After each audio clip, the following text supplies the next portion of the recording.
to Plus One Forward, the podcast powered by the apocalypse where we talk about tabletop role-playing games using or inspired by the Apocalypse engine.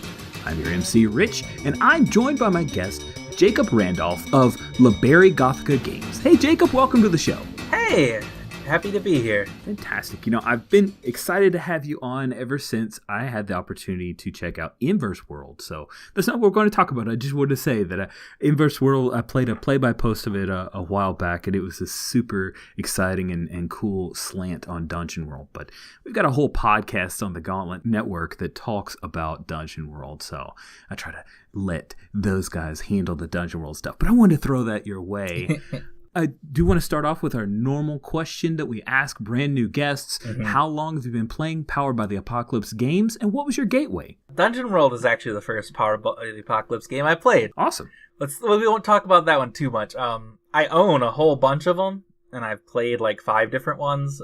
Dungeon World, Fellowship, Urban Shadows, Worldwide Wrestling RPG, and Spirit of 77 are the ones I've gotten to the table. And I really want to get Legacy onto the table sometime, because that is a game I really loved since the first edition, and I just got second edition recently. Yeah, I just picked it up recently too. It is a game that I look forward to playing. That is really cool. Well, Jacob, let's jump on over here and read a Sitch, okay? Okay. Read a Sitch. Jacob, we're going to talk about Fellowship 2nd Edition in a little bit, and I think that's inspired our Read a Sitch here, where we talk about things that are happening at the table, because I would consider you one of our experts on collaborative world building, because that's a big part of Fellowship, but it also can be a big part of any Powered by the Apocalypse game if that's where the group wants to take it. Let's talk a little bit about that. What do you think collaborative world building is important to bring into a game versus going into a fully baked in setting? Well, part of the reason that I even wrote Fellowship as it is because I feel like it's extremely important. It makes for a more engaging setting, because if you build the world together, then everyone's, more engaged in the world they built. You wanna see it succeed, you want to protect it, which was part of the core premise for what made Fellowship where it is. But it was inspired by other things. Like, in Apocalypse World specifically, there is a lot of collaborative world building there that wasn't really present in tabletop games before 2009 at all. Mm-hmm. Outside of kind of Fate, but not really. It kind of poked at it, the idea of it, but didn't go very far with it. But when you play the Brainer in Apocalypse World, you decide what the Psychic Maelstrom is and all that nonsense. When you play the Chopper, you get a whole gang and you get to decide all their stuff. What's going on with your gang? What do they care about? What do they want? And you basically build small communities in this apocalypse together. I really loved that. And I felt like it was something that PBTA should embrace more. Mm-hmm. And doesn't always. There's a lot of PBT games that kind of push the collaborative stuff to the wayside. And I wanted Fellowship to kind of bring it to the forefront, to take that, these small community building and make it on the whole world scale, pretty much. Truth be told, any game could have collaborative world building, right? You could just start off the game. You could start off D&D. You could start off with Pathfinder and say, all right, let's build this world together. There are whole games that are designed for it, like Microscope, for example. That's the big one that everyone goes to. There's a few Microscope alikes now. There's different games to do that with, but yeah. You can definitely do that. It feels integral to Powered by the Apocalypse when other games aren't, in Masks. Mm-hmm. Everyone defines their own powers separately, so the collaborative aspect of the game is very personal. You're building a whole mythos about just your character. Mm-hmm. But that still has a pretty big impact on the world, because superheroes, the characters are kind of larger than life and really shape the world around them. Do you feel like, though, let's say we follow the rabbit hole of any game could have collaborative world building. Well, not any game is going to have mechanics that tie to that world building. Do you think is that really the secret sauce? Is not just hey, let's build these sandcastles, but let's actually have mechanical support to it, so that, like you talked about when we said why that's important, the buy-in has some kind of payoff, that it isn't just, hey, I'm setting up all these sandcastles for the GM or the MC or whoever to play with. Now it's a thing that I own as well. Do you think is that kind of the secret sauce there? Yeah, I think so. And I think it's also backed up by moves that kind of dig into it more. Dungeon World isn't very good about this, but it has spout lore, which lets you just, like, you get to define a thing if you roll good. Which is, like, that kind of taste of the secret sauce is kind of what led me to wanting more of it in every game I play, pretty much. Cool. Let's talk a little bit about the actual, like, where the table and collaborative world building is happening. This is kind of a facilitator set of questions that I'm interested in, because I think this is something you do pretty often, right? I would imagine. You rolled a game, you've probably done this quite a bit. What are some ways that you draw out someone who might be a little more timid around making broad statements? Like they're always hedging their bets, or they maybe even just turtle a little bit. What are some things that you do to try to draw that person out? Well, when someone isn't, like, too forthcoming with it, I usually just kind of like to let them stew on it and think on it. I give them the time to think, and don't let anyone, like, crowd in. Which, there are definitely always those excitable players who want to just jump in all the time. And sometimes you gotta say, no, it's this other player's turn. Hold on a minute. Give them some breathing room. And if they're really stuck, you can give them options, like, what if they would do this or that? That is something that I find pretty helpful. Like, if a player gets stuck, I can be all, okay, what if the robots are, like, bug monsters, or what if they're more like weird, one-eyed Terminator things? Like, which would you prefer the robots to be like? Or do you want to be like weird aliens like Daleks? Nice. And then they can start from there, and we can build upon whichever sounds most appealing to them. Yeah, I've done that too. I'm glad to hear that's something that works for you, because I wonder, like, am I doing it wrong? But, like, I don't want to hand deliver stuff. So, like you said, I'll say, like, it could be X, Y, or Z, and really I don't have any attachment to X, Y, or Z. Right. I'm just trying to prod them to, oh, yeah, it's like this, but I'm going to tweak it that way. Yeah, I've had success with that too. That's really cool. You mentioned another thing that I wanted to ask about, Jacob, because I got you here. Those backseat quarterbacks, those folks who really have a lot of strong ideas. You mentioned that one of the ways that you try to help keep them from stomping on top of other players to say, okay, it's so-and-so's turn. Are there any other ways that you corral all of that energy and try to keep it from that person taking over and making it their little, backyard world? I think part of it is that it helps to set clear boundaries for what people can define, which is part of why I wrote Command Lore and Fellowship to be so specific. Like, it's extremely open-ended, but also you can only talk about your topics. The things your character is about are the topics you get to Command Lore about. And if it's outside of your bubble, I can be all, no, that's inside this other character's wheelhouse. They get to tell me about. Nice. I really like that. That's cool, kind of set And to talk about how other games boundaries. do it, like in Legacy, your family is basically shaped how the apocalypse is being rebuilt. So, like, if someone is straying outside of what their family's jurisdiction is, well, their family doesn't know anything about that anymore. Anything they say at that point, they're just guessing. In Legacy, or over in, like, Dungeon World with Spout Lore, which is a very limiting move overall, but, like, you only get to basically say one fact. So you can't do too much with that, because that game just gives you a taste of it. Cool. Anything else about collaborative world building you wanted to share?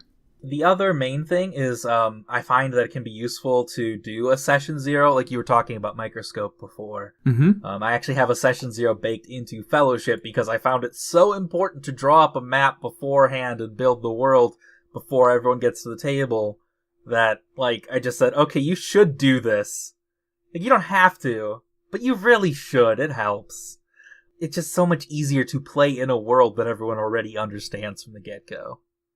And also lets people be a little more creative. I had some complaints where, like, in Fellowship games where everyone built their character separately, no one wanted to do anything too different from the norm. Like, they were very standard elves, very standard dwarves, because nobody wanted to, like, spring anything weird on everyone else, so it just ended up as kind of a bland world. And I'm like, well, that's disappointing. I mean, it's fine. Okay. You can do that if you want, but it disappoints me when you don't use the creativity of the playbook. Yeah, when I saw some of the aspects of the orc, and you're speaking to a person whose Twitter handle is ORKLORD, I was like, wow, some of these are very not orky. But they're actually kind of cool. They grew on me as I played in Tyler's game. Well, I'm glad to hear that. And yeah, orc was kind of a harder one to write because orcs are weird in fiction. And I didn't want to step on anything problematic. Yes. That's why it's spelled orc with a K, so that it reminds you of Warhammer orcs who are plants, and so yes, Warhammer really orcs are why fungi are an option in the playbook, well, so you can reproduce through spores. Ultimately, I'm just saying I'm a fun guy. Okay, that's what you're saying. Cool. Well, Jacob, you got me really excited to talk more about Fellowship 2nd Edition, so why don't we jump on over here and open our brain to it, okay? Sounds good to me. Open your brain. Jacob, right now as this episode comes out, your Kickstarter is ongoing for Fellowship 2nd Edition. Fellowship is a game that I had the pleasure of playing 10 sessions of last year, and like I was telling you earlier, it's a game that we ended on a cliffhanger with a promise of more. So I'm so excited that 2nd Edition Kickstarter is out there, so that the more is like, it will encourage, because everybody wants to get the new shiny as it is. So tell me a little bit about Fellowship 2nd Edition. What's the setting? What's it about? And remember, there might be some people who haven't had the pleasure of trying out 1st Edition. So tell us about it. What's this about? Well, 2nd Edition isn't as big of an overhaul as a lot of 2nd Edition. So I'm just going to start from like the core idea, because a lot of it's the same. It's basically a big errata update. For the setting for Fellowship is that it is a multicultural high fantasy world in peril. As we talked before, the specific world you make is built collaboratively with everyone in the party. So like if you're the elf, you decide what elves are like, what their culture is. If you're the orc, you decide what the orcs are like and what their culture is. And then you and the elf player get to go, hey, how do the elves and the orcs think about each other, and figure out what's going on. Maybe they're getting into skirmishes every week, or maybe they have big old tea parties and are just the best of friends. That's great. And then once everyone's built a world, the GM makes a big bad overlord player and kicks over their sandcastles. Just some terrifying menace threatening the world that they built, so they have to come together as this multicultural group of champions, this fellowship, a la Lord of the Rings, or Avatar The Last Airbender, or even kind of like Stardust Crusaders. JoJo's Bizarre Adventure Part 3, if you are not familiar. Well, what? Because it sounds like you're unfamiliar with JoJo's. Oh yeah, I know that is a thing that exists. Okay. It is set in the modern day, so it's probably a weirder inspiration, but Part 3 features an Egyptian man, a Japanese man, an American man, and a French man going across the world, and along the way they also get a dog in their party, and they travel from Japan to Egypt to kill a 200-year-old vampire. And the vampire keeps sending assassins after them along the way. So that is also a valid Fellowship template for a campaign. So tell me a little bit about the mechanics. What mechanics in Fellowship 2nd Edition are different from, say, Apocalypse World? There's quite a few, to the point where for a little while, I wasn't sure I wanted to consider Fellowship a Powered by the Apocalypse game, but it has too much in its bones in common to not count. The big ones are definitely how damage works. It's a fully cooperative game, for one. The Overlord playbook is big, and then there's a bunch of other little things that I changed all over the place. So let's go down the list, I guess. Yeah, I'm excited to hear about this. Yeah. So one thing is that, unlike most Powered by the Apocalypse games, it is a fully cooperative game, in a way that I think only really Dungeon World is before it. Pretty much every other Powered by the Apocalypse game, everyone has their own agenda, and if you get in each other's way, you really get in each other's way. You're not on the same side, you're not together usually. In this one, there is a common enemy, and you are all very much interested in their defeat. So everyone is on the same side, and to make that easier, this is one of the only games that doesn't have like an assist or interfere move that I've seen. That's a very popular Powered by the Apocalypse move to add in, where like you roll plus bonds with somebody or plus HX to maybe give them a boost. In this game, just if you have a bond with them and they have a bond with you and you work together, you get to roll with hope. You roll 3 dice and take the best 2 for your roll. And that's your assistance. It just works because you're a team. You're supposed to be working together. That's really cool. I like that. And then a lot of games use a damage clock or an HP system. Damage clocks are neat. I kind of like them. But I went with something else for Fellowship, which was every stat is a hit point, basically. So every character has 5 stats baseline. And if one of them gets damaged, like if you damage your courage, now you're rolling with despair if you have to make a courage roll, which was 3d6, take the worst 2, the opposite of hope. If players get damaged when all their stats are already damaged, they get taken out, and they're out for the rest, with whatever that means to them. That could be death, that could just be, oh no, I'm unconscious in a pile in the corner until the fight's over. Or, I'm really depressed and sad about all the terrible things that keep happening, and now I'm gonna cry about it. That is a valid means of being taken out. Because damage can also be emotional. It doesn't have to be physical in this game. That's cool. I like that. And then the way it works the other direction is enemies also have stats, but their stats are like moves that other players have. So a move might be an owlbear has Blood Frenzy. If a player's blood is damaged, they can't block its attacks. It just hurts them if it goes after them. It goes into a wild rage. So if you damage an owlbear and you damage its Blood Frenzy stat, it doesn't have that anymore. It is now no longer in a dangerous blood rage. You have calmed it or hurt it so bad it can't fight back quite the same anymore. Oh, that's fascinating. And an enemy is defeated when all its stats go away. Is that a thing that a player can choose? Like, I want to take away his blood frenzy, that's what I'm harming? Or is that just a thing that you as the GM or MC decide to That's what the mark? piercing tag lets you do. Normally the defender chooses the stats that's damaged, unless the attacker has piercing, in which case they choose. That is super cool. All right, what else? The other big change is that the Overlord playbook is a thing. The GM gets their own character that they build. They level up, they get moves, they have very strict rules they must follow. The Overlord has a whole bunch of weird traits. Like, the most interesting one to me is their Overlord stats, which are, like, you can write invincible. I can't take damage. And that's true until your invincible stat gets damaged. And then it's not true anymore, and you can take damage. But wait, you might say, how can you damage someone who can't be damaged? I might say that. Well, there's ways around that, and being invulnerable makes you immune to physical harm, but there's also emotional harm. They could make you sad enough that they can hurt you, or they could exploit your weakness, because every evil overlord has a weakness. And if they can present that to you in some way, like if your weakness is wooden weapons and they beat you with a practice sword, you're not invincible to that suddenly. Mm. And there's a bunch of examples for overlord stats in the book. They can get pretty zany. Like mythical, no one believes you're real. Everyone thinks you're just a legend. So the Fellowship has trouble getting support against you because you're chasing the boogeyman. That shapes an entire campaign. That's really cool. Yeah, they're just truths about them and the world around them. And you can do some zany stuff with that. But then the second edition is adding some alternatives to the Overlord in the other books that are being funded by the Kickstarter. The Horizon and the Empire.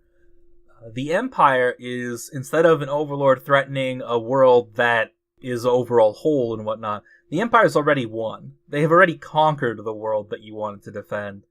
And now you gotta, start a revolution, lead a rebellion against them. So this lets you play as opposed to the Stardust Crusaders example from before, or Lord of the Rings where you're chasing after Sauron. Now this is the Empire from Star Wars. Ooh. Or it's the Fire Nation in Avatar that you're trying to take out.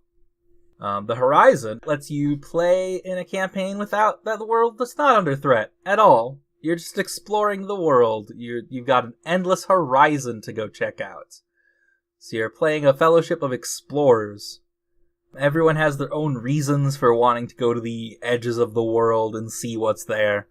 And the Horizon has unique moves that they can use against you depending on what you're looking for. Like if you're a treasure hunter, they get to tempt you. They get to put treasures out of the way when you should be doing better things. The Horizon to me sounds a little like an OSR style game, like a sandbox or hex crawl game. Is that the intent or kind of the bent? It is kind of hex crawly, yeah, because you basically fill out locations that you can go back to later. The longer you spend in a location, the more dangerous it gets. So if things get too hot, you have to move on. But you could come back later once things calm down if you're not done there. That's a really neat place to take the game. I like that. That is definitely a big change. Cool. All right, what is your favorite move in Fellowship 2nd Edition and why? I was very tempted to pick Finish Them because I rewrote it for the 2nd edition, and I really like the rewrites. But upon thinking of it, my favorite move has to be just the basic Getaway, because it does so many things so elegantly. I guess I should read the move, shouldn't I? Let's start there. Getaway. When you need to get somewhere out of reach or out of sight, tell us where and roll plus grace. On a 10 plus, choose 2. On a 7 to 9, choose 1. You get there quickly, avoiding harm. You get there quietly, drawing no attention. Or you grab someone nearby and bring them along with you. And that last clause leads to some ridiculous things. Like, in the episode of To Winter's End that just went out last weekend, one player grabbed an enemy wizard and football ran away from the battle with them so that they couldn't magic at their friends anymore. That's creative. I like it. And I like it because it combines so many things all in one little package, because you can use it to hide, you can use it to sneak past things, you can use it to just panicked run away from a situation. You can use it to run past danger, or as I said a second ago, you can use it to kidnap somebody. Or rescue someone, too. You can also dive into trouble, grab a friend, and pull them out, too. It has that option as well. Oh, nice. I like how flexible that is. That sounds like a really fun move to engage. It covers a lot, and I'm pretty proud of it. Well, you've got me pretty excited about Fellowship 2nd Edition. Jacob, do you think maybe we could jump on over here, Act Under Fire, and play a quick demo of it? Sounds good to me. It is time to act under fire. Here on Act Under Fire, our guest does a quick scene with me where we get a chance to see some of the game in play. So, Jacob, we're doing Fellowship 2nd Edition, and anything the 2nd Edition-ish would be kind of fun. What do you think we should play out here? One of the phases of the regular game is long journeys, where you travel to a place that you have in mind, and along the way, different challenges get in your way. In the regular game, these are challenges thrown at you by the Overlord, but with the 2nd Edition, the Horizon has something a little different for that. Their long journey's a little different, because they set up locations as... The locations are the overlords of the Horizon. They are your nemesis. So, first of all, if I'm going to be your Horizon here, I need to know, what is Plussy seeking? Adventure? Fame? Fortune? Freedom? Justice? Peace? Progress? Or virtue? We're going to go with something easy for me to play, at least. And we'll go for fortune. Plussy is out to +1 his fortune. That's Sounds what he wants good. To do. That gives me the extra cut to place treasure out of your way, make them choose between friends and pocketbooks. Oh no! And I have the agenda to tempt you. Fun. It will be my job to offer things to Plussy, make them make the hard choices. All right. And let's have you travel through. I'm going to whip up a location really quick. I just pick a look from a list, and I give it a location stat. Oh, this is a fun one. Well, this will be a magnetic location. So, its location stat is that it's full of magnetized metal. It is an unnatural, forested, dangerous place. So let's walk through this strange metal forest together. Neat. All right. Now, is this a magnetic forest that would be problematic for me carrying Plussy's big axe? Or is it just magnetic meaning that it throws off any kind of compass? Or what? What does that mean? It means both of those things. This place is full of magnetized metal everywhere. Neat. The trees are made of metal and attract metal to them. Wow. That's awesome. And I just built that on the spot by picking a couple things from a list I have written up of possible stats and looks for a place. Every place has a boss, but you'll meet them during your long journey. So let's get started. I guess the first problem is, how are you going to get your metal stuff through here, Plussy? Ooh, I think what I'd like to do is once I reach a point where some of, let's say, his pendant floats up in the air and he sees that it's headed towards those far off metallic trees, and I would imagine that that's not something that sneaks up on you, right? Yeah, you'd see this coming. Is there a way for me to say I planned ahead for this or knew about this coming in, or is this something I need to react in at the moment that I reach it? You could definitely plan ahead. One of the new Inverse Fellowship playbooks has a move for that. So, yes, you could plan ahead. Okay, cool. I want to plan ahead. Do I need to roll to see how well I planned? You get 2 map. Okay. And you can spend them to find a shortcut, command lore about a threat in front of you, so you could tell me a fact about these magnetic trees that you can exploit. Or, I think the last one is, get around a danger. Ooh, okay. I think I would like to command lore that I did some research. The Plussy asked around at a local township that was on the road here and found out that there is a particular oil, a magical oil that he could purchase and use that to coat several of his items. And as long as he could keep them coated, then they would resist the pull of the magnetic forces. Is this something I can do? Is that cool?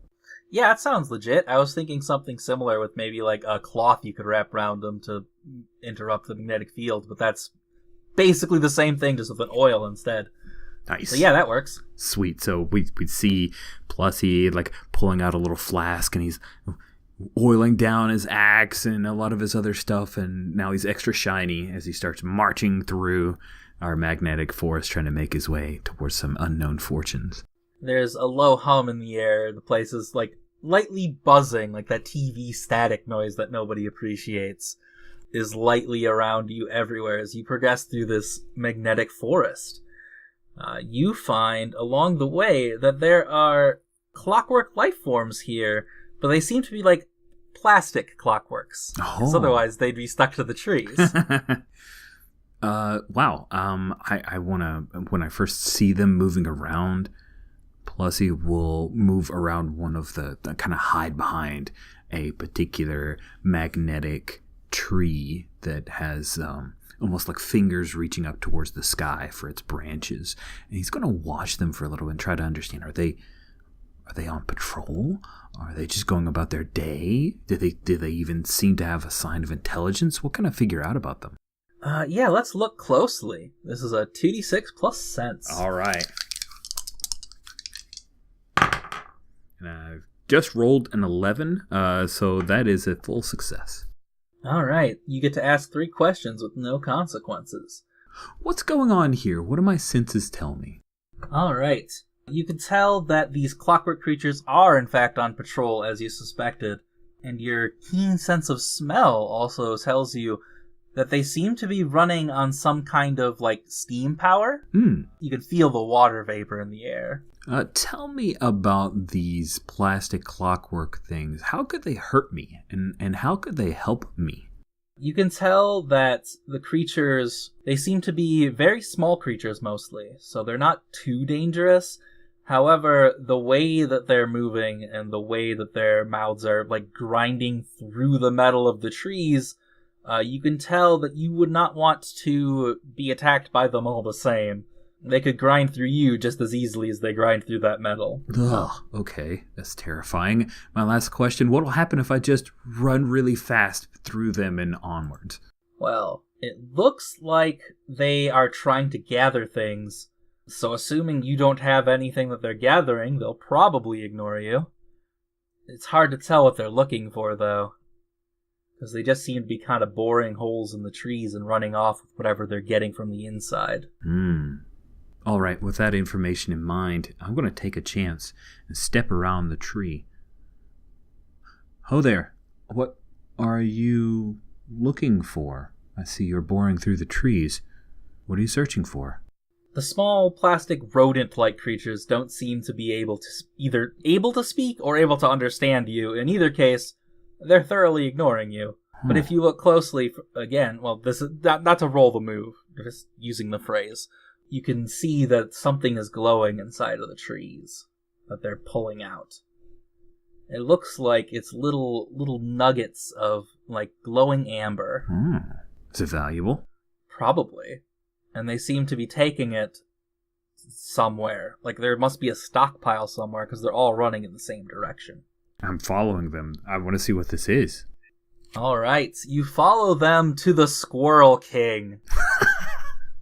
A 20-foot-tall plastic robot sitting on a mountain of amber. Oh my god, this is crazy. I love it. Okay. That glistens in the sunlight. The other thing about the horizon is every location has a boss, some person or creature in charge. And they have an agenda. This one's agenda is protect your goods. There's protector to keep your people safe, but there isn't one for protect your mountain of shinies. Which I think is the appropriate agenda for the Squirrel King. All right. The Squirrel King sees you, and it starts chittering at you.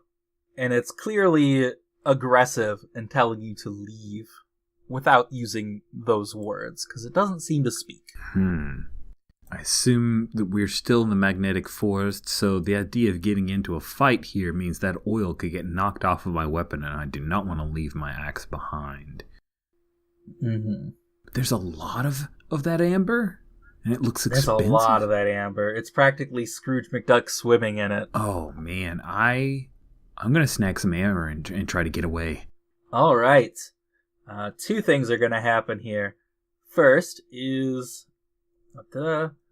one of the Horizon's basic moves is when in Rome, communities have rules. Whenever a player breaks the rules, knowingly or not, increase the threat level. Whenever the threat level goes up, I get to level up the location. I pick a new move that becomes true. Alright, but while you're doing that, let's roll to get away. Alright, as Plussy, I'll have a +1 in Grace, and I'll roll to get away. I've rolled an 8 + 1, a 9. Alright, you get to pick one from the list. You can choose to either get away quickly, avoiding harm, get away quietly, drawing no attention, or the last one probably doesn't apply because I don't think you're planning to kidnap a squirrel. No, I do not. If I get away quickly, avoiding any harm, did I get any of the amber? Yeah, either way you're getting the amber. Sweet, I'm out of here. It's a question of whether the Squirrel King knows you did it, or whether you get hurt along the way. Oh, you know what? I don't want him to know I've snagged it. Maybe I get a little hurt. So I get away. Okay. I will take some harm, but he's not aware that I stole some of his amber. Perfect. That fits in very well. You take damage. Just pick a stat. It's damaged, because damage is always defender chooses. And the way that you're being damaged is that there's more than it seems. The level up move I chose is this location gains another stat. Oh no! And the stat I'm picking is that this amber is superheated. Oh. You basically just grabbed a couple 100-degree glowing chunk of metal. Oh no! I think so your hand's all burned. You can quickly shove it into a bag and it's safe. It's okay. But oh, that hurt. Yes, it hurt, and I think it'd be appropriate if I take damage to the stat of wisdom. That's reasonable. Sweet. Then I will beat feet. I took some harm to that stat, and now I just want to run until these squirrels aren't chasing me anymore, and then maybe try to get to the other side of the forest or something. All right. You avoided attention, so the Squirrel King didn't see you take the gold, so they didn't send their squirrels after you. So the squirrels are still on their regular route to go gather more amber for the Squirrel King.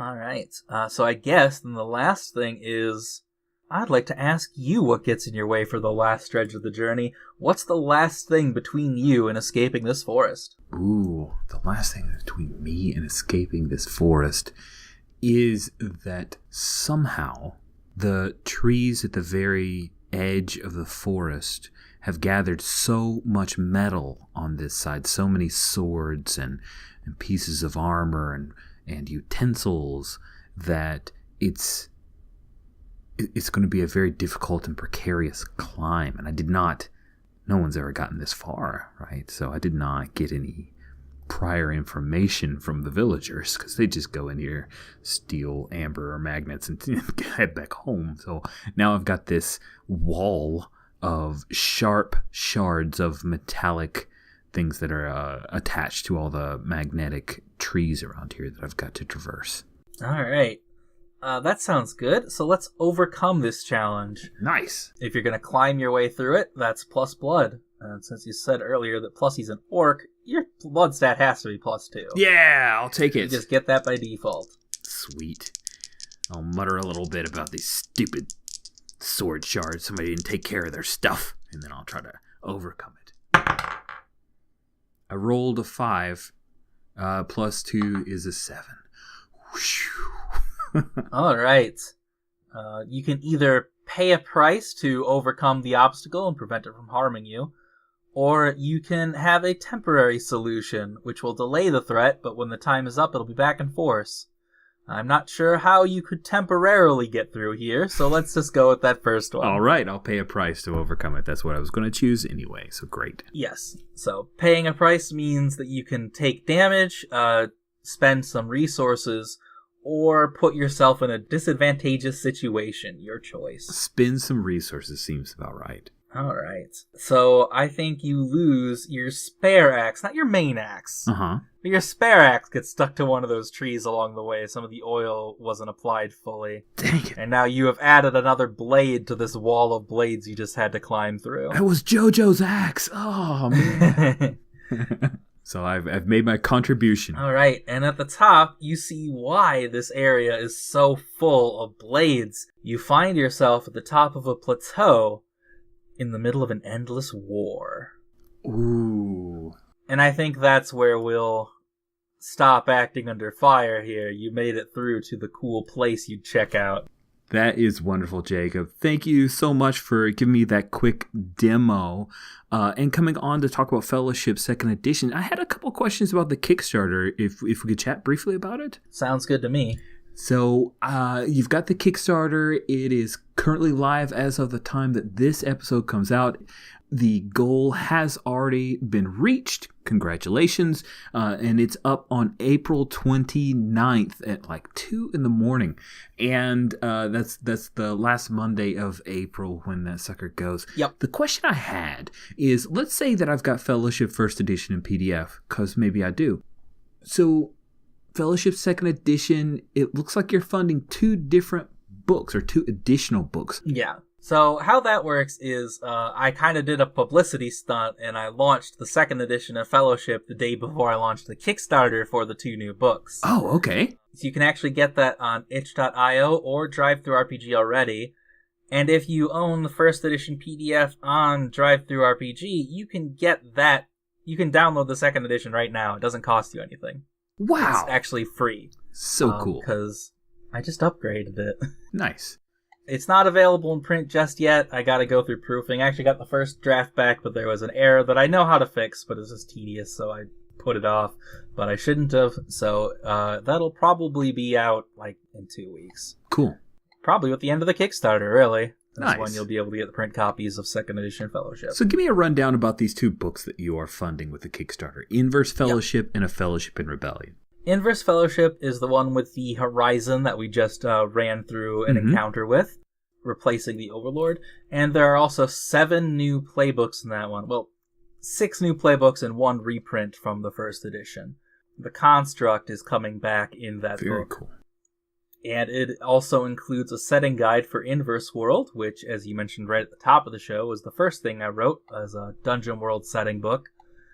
So there will be a setting guide at the beginning of this, which feels weird for Fellowship because of how collaborative world building is focused, but there is room to build on top of it. Okay. The idea. And there's a lot of open space out there for you to explore. The Endless Horizon comes from Inverse World. Nice. The second book, A Fellowship in Rebellion, is the one that will have the Empire, and it reprints a whole bunch of, or like all the other books from, all the other mini expansions from 1st edition. So the Dragon, the Remnant, the Spider, the Pear, and the Giant is being rewritten as the Ogre because there were some issues with it that I didn't fully love it, so I'm rewriting it. Very cool. And there's also going to be 2 new playbooks in there, the Exile and Then a second one that a lot of people are really excited about, the Nemesis, which lets you play Prince Zuko. Aha! Or Darth Vader. A character who is actively antagonistic. You're like a secondary overlord, working for the overlord to attack the Fellowship, but you will eventually join their side and help them overcome the evil in the end. That is really cool. Okay, so now I understand what's going on with books 2 and 3. Thank you so much for that, Jacob. And second edition is out in PDF now, and the book will be out probably by the end of the Kickstarter. That is fantastic. Jacob, thank you so much for coming on Plus One Forward to talk about Fellowship 2nd Edition. I really appreciate it. Yeah, thanks for having me. Plus One Forward is a production of the Gauntlet community, Richard Rogers and Rach Shelkey. You can find us at gauntlet-rpg.com or follow us on Twitter at @+1FWD. If you would like to support our show, visit our Patreon site at patreon.com/gauntlet. The games mentioned on this show use the Apocalypse engine, which is a creation of Vincent and Magay Baker. The music for Plus One Forward is from the Savage Aural Hotbed CD Gomi Daiko. The songs used are Gomi Daiko, Metal Version, and Drowning Attitude. You can find more amazing tunes by Savage Aural Hotbed on their website, www.savageauralhotbed.com.